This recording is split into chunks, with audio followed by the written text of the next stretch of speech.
Last week, we had breaking news when he came on, the A's in Sacramento.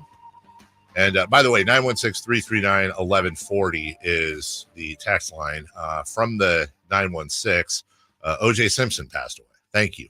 Thank you for informing us of the thing we've been talking about for 20 minutes. We appreciate you listening. Sam, welcome in. And yeah, we'll get to the NBA, but, we're all friends here, and we're all in the same age group. I had said, Jason and I were talking about OJ and the conversation that will ensue now. And, those are things I call Kennedy moments. You know exactly where you were on 9/11. I'm guessing probably know exactly where you were when the Challenger went down with Kristen McAuliffe. Where were you? I'm guessing you remember during the OJ Simpson car chase. It's funny. I think my memory is accurate, but when you mentioned the Challenger, then you sent me down to that memory. I think they were similar, where it was a teacher actually like putting it on in the TV in the classroom type situation. That's how it was for the Challenger with me. Yeah.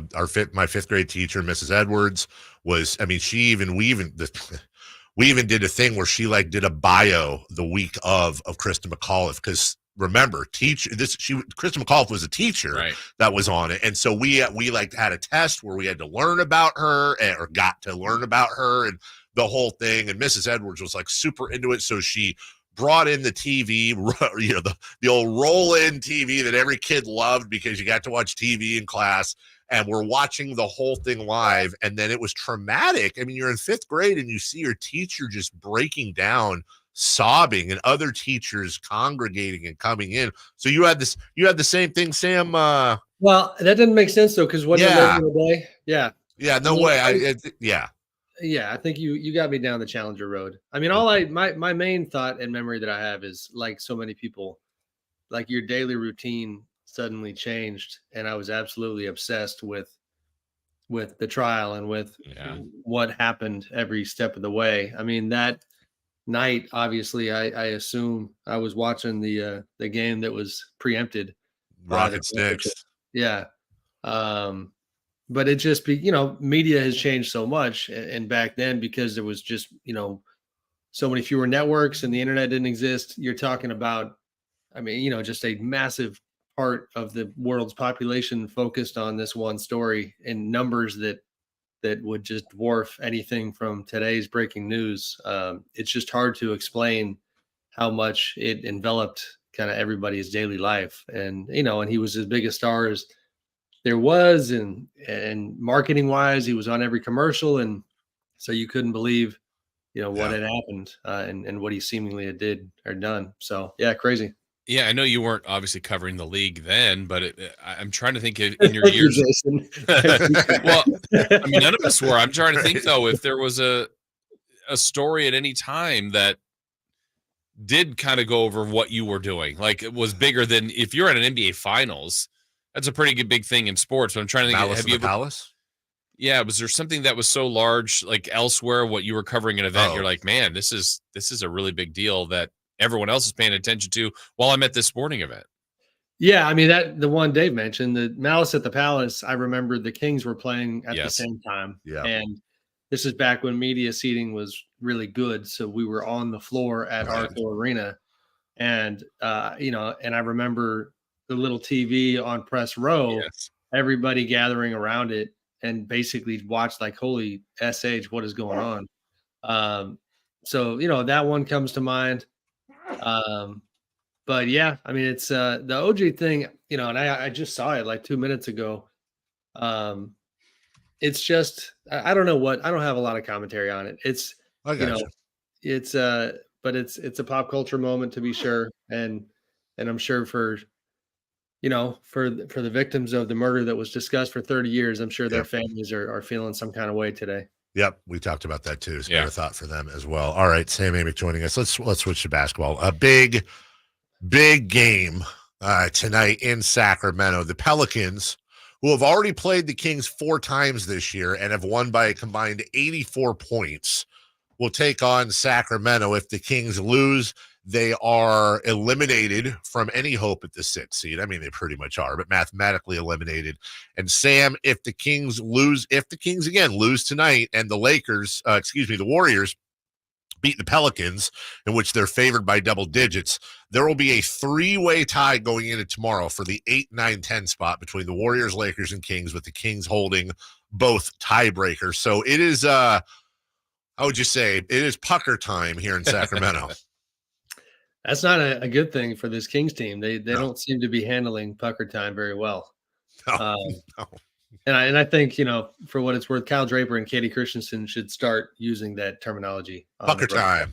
Pucker sponsor, time, maybe. They have to be careful how they say it. But yes. Right. Yeah. I mean, it's just listen. I watched the game the other night. I've told you guys that once mainly one of my sons became a legit Kings fan, it changed the way I watch them a little bit if I'm not at the game. And my God, I just get a more visceral taste of the Kings fan experience where, he's so excited that they're up 19 on Oklahoma City and then just absolutely wants to throw things at the TV a couple minutes later. I mean, they don't have Malik Monk. They don't have Kevin Huerter. I actually agreed with your colleague the other day. I was listening to Styles and Watkins a little bit, and then Allen just made the point that in his mind, they just didn't have enough right now. They just don't have enough. And so those moments where a Malik Monk would carry you offensively are gone. Just kind of is what it is. They are a team that can get hot and for stretches, be better than any team in the NBA. And then they are far too vulnerable to, kind of cold streaks offensively and having it impact their defense. And they're just inconsistent. So they're playing with fire here. I mean, not even fire. Like you said, it's going to be a play-in tournament scenario, most likely.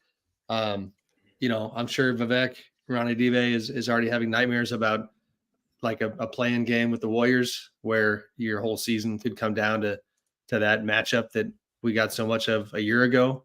So we'll see what happens. Yeah, I think one of the things I was looking at yesterday that honestly, Sam, things change as the year goes along, and the injuries are certainly a factor. The West being so much better collectively is a factor. But if we had, the three of us, discussed before the season that the Kings on game 80 would be ranked 14th defensively, I would go, wow, they might be the 1 seed or the 2 seed. Right. So it's so weird that they've had pretty substantial growth defensively, and yet they were so good offensively last year, and now the whole league is past that number by. I'm really surprised the way the year has kind of played out, that they did improve there defensively, Sam, but it really hasn't netted to much overall growth for the team. Yeah, I mean, I tried to make the argument a couple weeks ago that would portend good things in the playoffs, and I don't feel as strongly about that anymore. About 2 weeks ago, it looked like they could improve on the record from last year when they won 48 games. They have 2 left now. 3. 3. So, I mean, they can still tie it. But, I think the injuries, it's no fun to get into because it's like you want to just ignore that part and hope that they can do good things in the playoffs. But they're down significant players, and other teams are getting healthy, and the defense, I think, would have helped them if they had that offense that popped a little more closely to the level that it did last season. But again, that's just not where they're at. I mean, the other night, and this is on the defensive side of the ball, I took a lot of grief from a few of our friends in the business about tweeting that there's the best defense I'd seen the Kings play all season long against the Knicks. And then they gave up like a 40-burger in the fourth quarter or something like that. So that's that inconsistency again.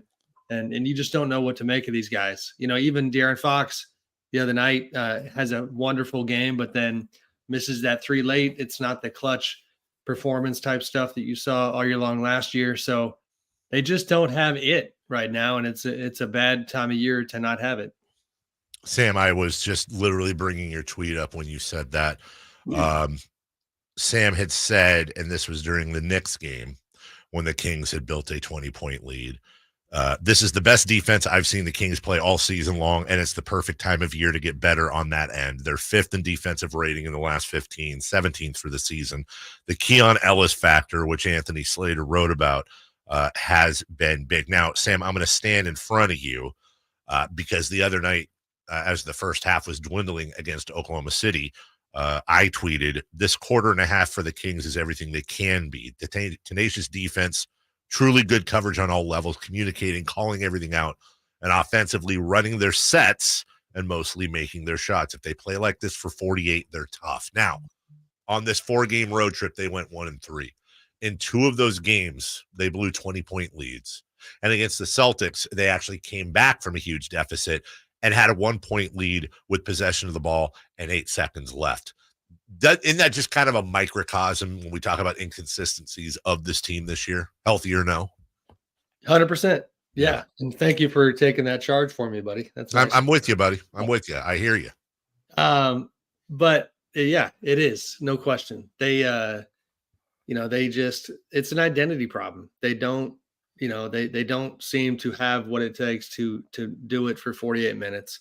I don't know what that falls on. It's funny because, Mike Brown is a guy who I think his approval rating remains very, very high in town. But it's, some of these things, you're going to have to point the finger at the players, at the coaching staff, again, at the injuries. But I think the only reason it irritates me and so many fans is because you would almost rather that a team just kind of petered out and kind of sat in what they had become, if that makes sense, rather than continue to have these electric moments that make you say, oh, damn, this is Boston you're doing this against. This is Oklahoma City you're doing this against. And then in between that, games that just don't make a lot of sense. You can dominate a Clippers team that hadn't been at home, that had not been playing well, but since then has really found their way. And you look at that win in hindsight right now, and that's a pretty strong win. So maybe we're wrong in terms of the mood. The mood with this team is not great right now, but that is why, not to sound like an NBA marketing campaign, but why I think these playoffs are going to be fun is that matchups matter, and the parity is such that, if you ask me if I would be shocked if they got out of the first round, I mean, I'd be surprised, but who the hell knows, because they are talented. Kind of thinking on those lines, I don't know that it'll end up this way. For the longest time, it was looking like it would. But Sam, we know even in the last 4 days here, things can change. But if the Lakers and Warriors played each other as a 9-10 for that one day, that's huge for the league. But they're also eliminating one team, kind of in quietly in boardrooms in the big offices in New York. Are they? I know they're happy overall, probably for the play-in, but are they happy that you might have 2 of the biggest pillars in the West playing each other in an elimination game? I mean, it just is what it is, right? I mean, if they didn't have the play-in, those 2 squads would be sitting at home already. That's true. Yeah. I mean, that's the reality. I mean, the play-in is giving you an event that, involves LeBron James, Steph Curry, De'Aaron Fox, Kevin Durant, Devin Booker, teams like that, or players like that. So, no, I mean, the play-in's a massive success. I think it's probably not anybody in the boardroom being upset. If there's anybody upset, honestly, it's teams like the Kings that in the old days would have just earned a playoff berth if so long as they, would have been in the top 8. And then you could get ready for the playoffs instead of having your entire season potentially come down to one game. But what's so crazy, to your point, Sam, is that you're right. However, again, that could flip-flop in a heartbeat, because tonight, if you go by what probably will happen, I mean, again, the Kings are 0-4 and have gotten the crap beat out of them by the Pelicans in every game they've played. It's also their first game back off of an East Coast road trip, in which they generally suck at that too. The Warriors are going to be in Portland. They're favored by double digits, as we said, and they're on fire right now. So there is a very realistic chance that there's a 3-way tie, again, for 8, 9, and 10. So the Kings could go from being a little pissed off that they have this play-in thing because they could be an 8 seed to, oh, my God, thank God for the play-in because we're 9 or 10. No, 100%. But the point remains. Somebody, I mean, it's funny. I keep plugging this. I promise it'll eventually come out. Our player poll is probably going to come out next week, the anonymous player poll. Sure it will. Yeah, I know. Yeah, it's the bane of my existence right now. It's the reason you haven't seen me publish many stories. Right. But a lot of the players, it was within a question about what grade would you give Adam Silver, and a lot of the players complimented the play-in tournament, said they liked it, but a few of them highlighted the fact that they thought, just the top 8 should be in the playoffs. That you play all season long. That it's a tough pill to swallow to maybe have that taken away if you drop a play-in game. So I think mostly support for the tournament, but that kind of wrinkle or that ripple effect is part of it.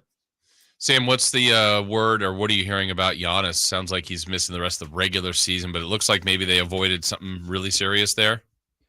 Yeah, it seems like it. I don't have a great feel. I mean, their release and their statement and their messaging made you think that they were still holding out hope for the first round. But then when you learn about the actual injury, one that I actually spoke yesterday to our Timberwolves beat writer, John Krasinski, about the fact that Karl Anthony Towns had dealt with this injury. And I think he said Cat missed 22 games. And so that is certainly a red flag. So it's like the relief of not having torn your Achilles, which at 29 years old for a guy like Giannis, I mean, that would have been just a devastating injury. So thankfully that's not what it was. But if you're talking about the Bucks playoff prospects, it's definitely dangerous waters. I have another story that'll eventually come out, I promise, about coaches and trying to look at some of their different legacies, and it has Doc Rivers in it. And I wrote about how, I guarantee you Doc's not happy about Giannis's injury, but in terms of the way Doc's season is going to get perceived, if the Bucks lose in the first round without Giannis, that's not obviously on Doc Rivers. Even though the past 2 months have been really bad with Doc running the ship. So yeah, it's a Bucks team that was already really, really struggling, and Giannis is everything for them, man. Like I do think, I'm not trying to say that Giannis should be the MVP. I think Giannis should be in the top 3-4 discussion, and he's kind of not at this point, which is wild when you look at his numbers. I mean, he's putting up historic numbers, better than he's ever done, but the optics around their season are so bad that nobody really cares. What are we looking at? Jokic maybe right now edging, although he's running fast on his heels. Luka into Shai Gilgeous-Alexander, and then maybe Giannis. Is that about right? Yeah, I think so. And again, I keep giving sneak previews, and this, the player stuff's interesting. Like Giannis just got barely any love at all from the players. But yeah, I think voting wise, ESPN had their media poll updated last week, and that had, I want to say it was like roughly 80 votes for Jokic and like 10 for Shai, and Luka coming in third.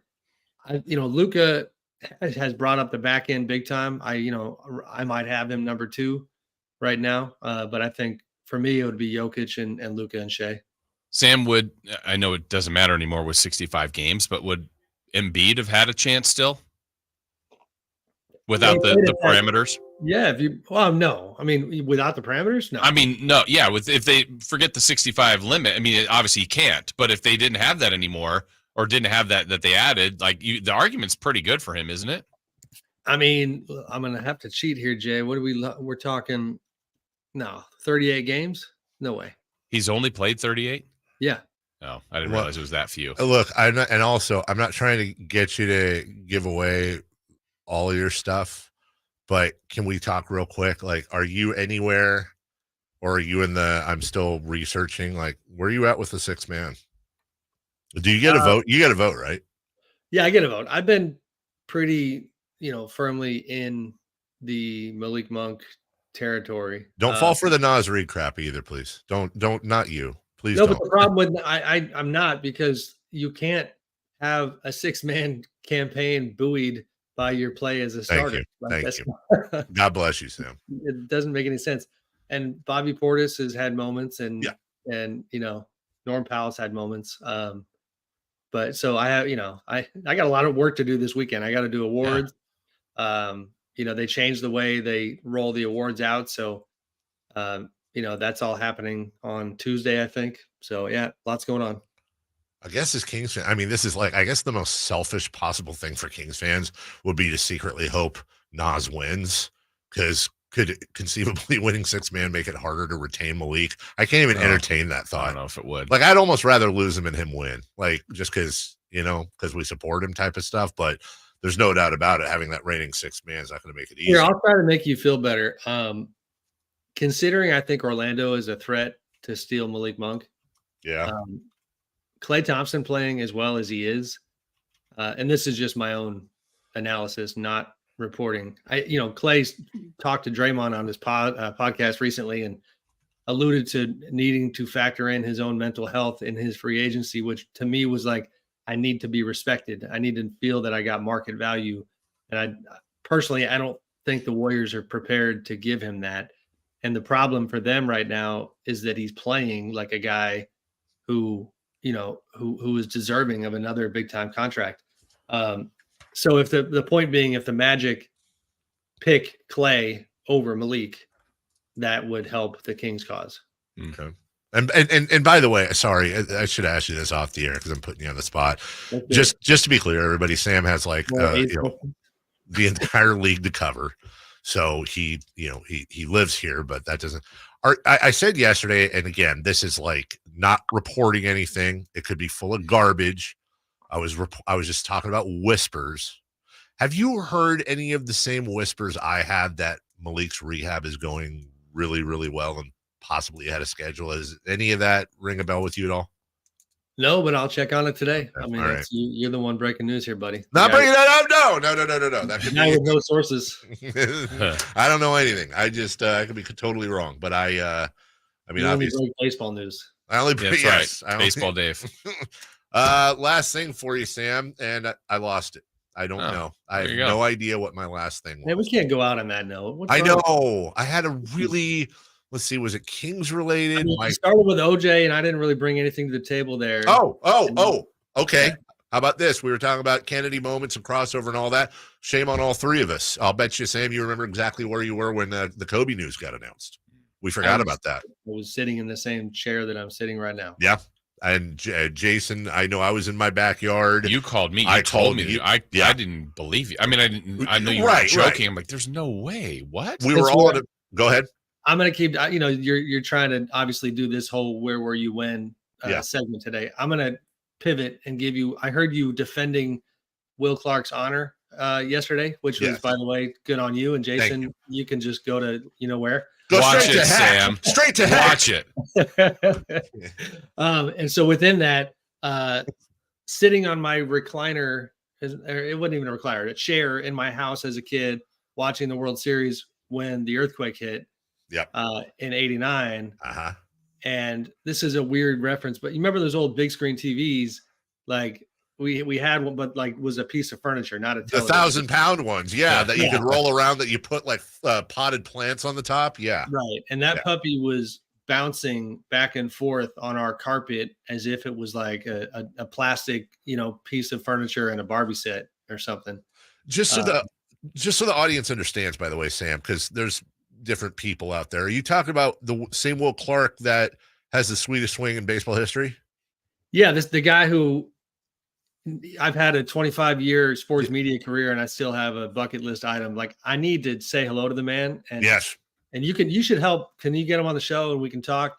I can. He's a friend of the show. He's been on a couple times. I need to redeem myself because 13-year-old Sam had like an orchestrated meet and greet with Will, and I froze and I had nothing to say and I didn't make the most of the moment. And then if you fast forward a couple decades, I had a buddy who, the worst part is he's a Dodger fan, and shout out Bubba Dominici, if you can hear me, my old high school friend, who got to drink beers with Will like after a game, and I was so jealous. So I still have it on my list of meeting the best baseball player of all time. Again. All right, look, we got to go, but here Hall of Famer Will Clark we're talking about. Oh, right. Wow, should be first at bat against Nolan Ryan, home run. Best NLCS ever against Mark Grace and the Cubs. Okay, here's the thing. Hall of Fame, first off, Bubba Dominici is completely made up, but awesome name. Nope. Secondly. Will did say the last time we had an extended interview that we'll have to have a beer sometime. That's a quote. So I'm thinking, Sam, I'll bring you, and I can tell you exactly what it's going to look like. Remember the old SNL skit where Jim Carrey and Jimmy Fallon were doing the night on the town, and every time they find a girl to dance with, they both were on either side, just absolute. That would be you and me with Will Clark. 100%. I'm here for it, man. Do you need anything, Will? Can I get you anything? Have a great week, brother. Good talk. Thank you. All right, guys. Be good. See you. You too. When we come back, we got a Masters update, an NBA standings update going into the game tonight. Don't go away. It's your home of the Kings.